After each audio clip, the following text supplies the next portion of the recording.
I will try to have a decision rendered by tomorrow afternoon at the latest. Thank you very much.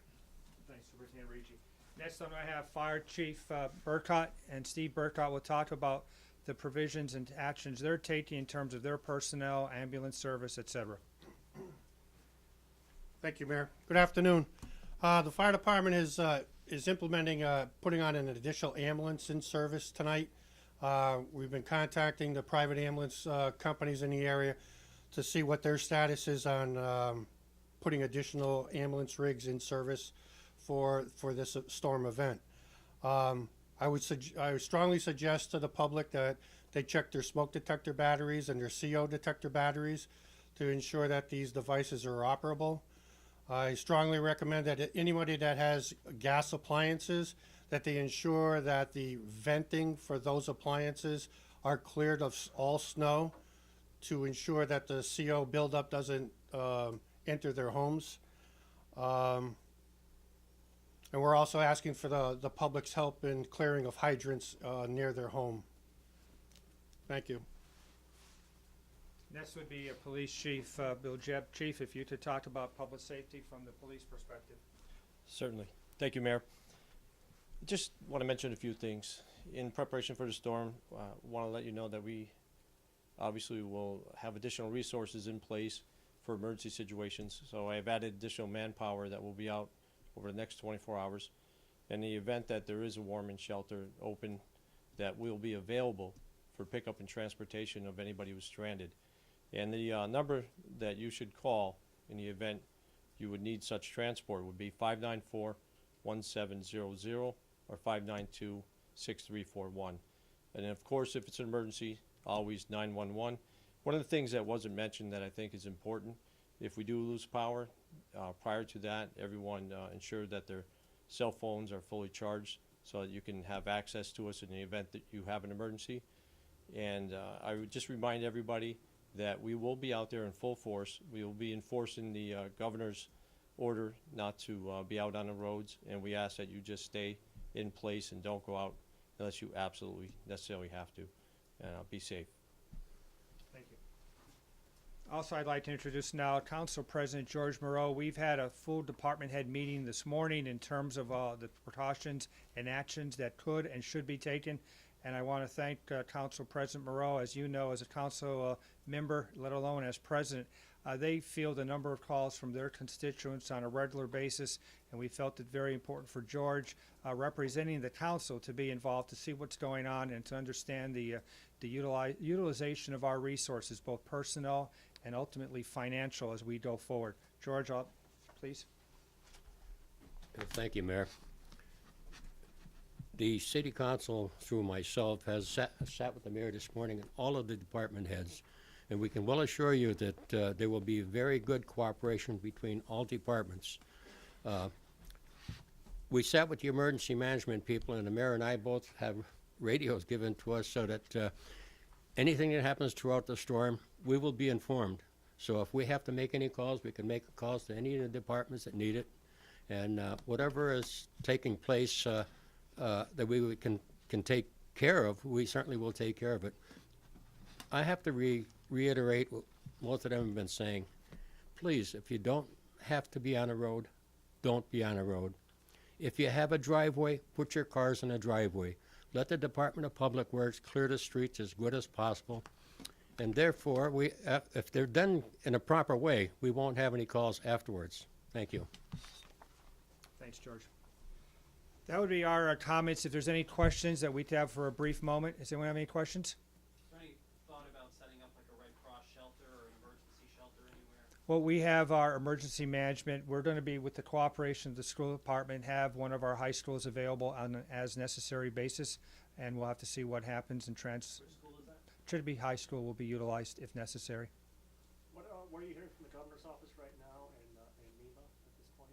Are you in contact with them over the last few hours? Yeah, we do. We have our emergency management office and consultant. We're working with them. As I indicated earlier, the governor has declared a state of emergency and taking precautions.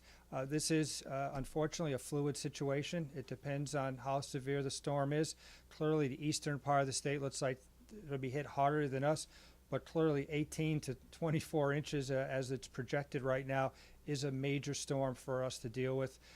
Most equipment that we would hire and contract out, like was suggested earlier by Jeff, probably can't handle it all at once. So that's why we're going to make sure we get out early on this and continue to plow. It's easier to plow 6 inches 4 times than try to do 12 or more all at once. It just doesn't happen. We've had this problem in the past. I recall from my previous tenure. It can be very problematic trying to catch up with a storm, and we're going to do our best to stay ahead. But again, one of the major concerns is the major wind that's coming with this. 50-mile-per-hour winds really, I think, creates a wild card situation here, and that's why I thought it was very important to recognize that electric light and electric light departments throughout the valley that are of municipal nature have tried to be as preemptive as they can, getting additional resources. The trouble is it's very difficult, and I don't think I have to explain any further. How do you deal with outages in 50-mile-per-hour winds? We're going to have to wait till those subside, so there may be some temporary issues here of power outages, and we're going to address them as best we can, and we're going to have resources available out there as soon as it's safe to do so.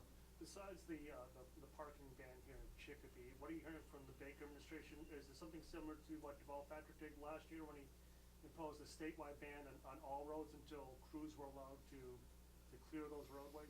Are you hearing anything about a statewide ban? That's what the directive, our understanding, that is the directive, that there is no driving after midnight tonight throughout the state. And in watching his broadcast and his communications, that's what's been indicated to us.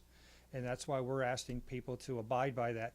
Clearly, each family might have their own situation that they think may rise to an emergency situation. We're suggesting to all that, rethink that and make sure that you're only there if necessary. Clearly, the more people that are on the road, the less robust we can be, and all cities and towns can be in their cleanup. Chief, we're talking about the extra ambulance on duty over the next few days. If someone really does have an emergency and you have trouble getting in there, are you coordinating with the local hospitals like Bay State and everyone else at this point to get people to the hospital? We're coordinating with DPW. We have contact numbers, 3 contact numbers. If we have trouble accessing a street, we're going to convey to our dispatchers to call that number and coordinate a plow to get them to over there to the address to try and get us in there.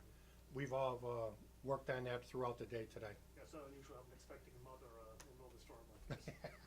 Weather pressure. But go ahead. Just clarify that shelter, it's not gonna be open, you need people to call. If there's a need, that we're going to respond to it. So they shouldn't just drive to the high school? No, they should call and let us know. Okay. What is different from the response now that we're seeing today and the one that happened back in October a few years ago, when the city got caught totally off guard on that? Is it being prepared for the unexpected at this point? Yes, I think in the October storm, I think it caught everybody by surprise. Here we have additional warnings, and the mayor has coordinated all department heads together to meet with him and the city council and come up with each of our plans, and it's worked so far. It's worked very well. And one of the things I think to be helpful, the chief has called out extra, police. They're going to be working with our towing tonight, starting at 9 o'clock. We hope we don't have to tow any vehicles. Hopefully, the media and the public will know this. We're broadcasting on our public access channel. We're utilizing your resources to get that message out. But at 9 o'clock, cars are going to start being towed. They're going to be towed with the assistance of the police.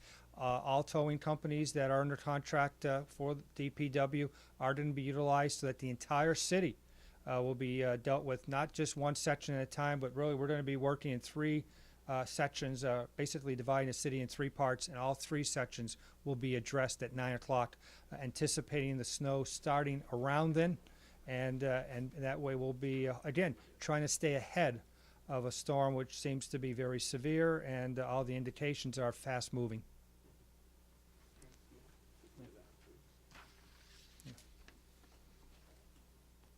If you could remind people to make sure that, and doesn't benefit TV, but obviously radios are very important, and to utilize and make sure you have sufficient batteries. I think all those messages that you can get out there are just going to help our people, but also all those in the valley.